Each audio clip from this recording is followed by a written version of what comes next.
So let's start with today's lovely whole wheat bread.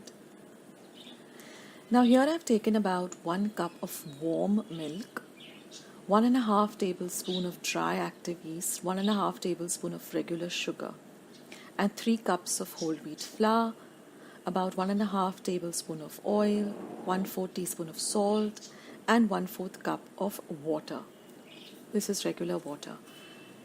Now first I'm going to add the sugar to the warm milk.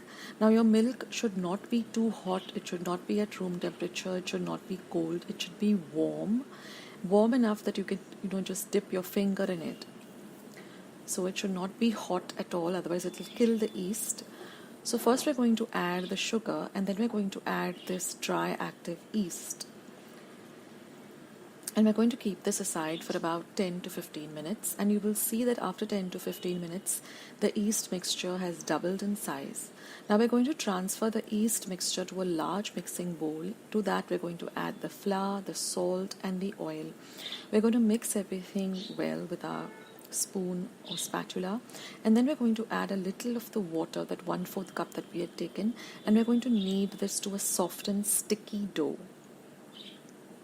Don't worry about the dough if it's sticky. We're just going to dust our surface with some whole wheat flour, and then we're going to knead this dough for a whole 5 minutes.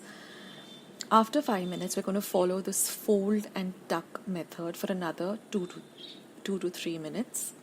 So we're going to roll it, fold it, and then tuck it. This is very important for this recipe. This will make your dough very, very smooth and very, very elastic and very, very easy to work with.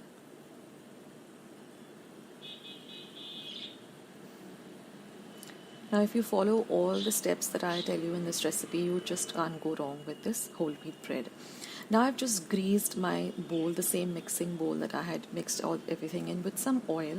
I'm going to place this dough, cover it, and I'm going to set it aside for about 3 to 4 hours. After 3 to 4 hours, you will see that the dough has nicely risen. You're going to punch the dough down, and then again you're going to follow this fold method. Now you're not going to tuck it, you're just going to fold it into a cylinder form. So you're going to knead the dough and then fold it into the cylinder form. Now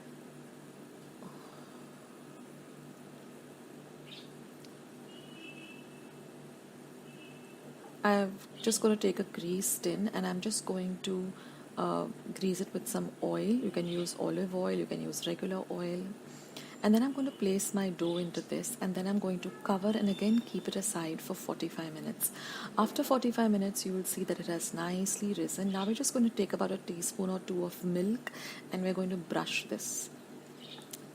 Now I'm going to put this into my preheated oven and bake it for 30 minutes at 180 degrees Celsius.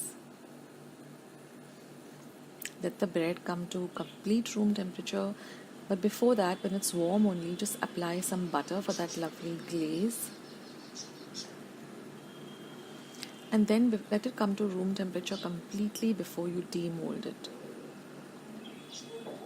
And once you demold it, you'll see that it's so soft and spongy and it has baked so well.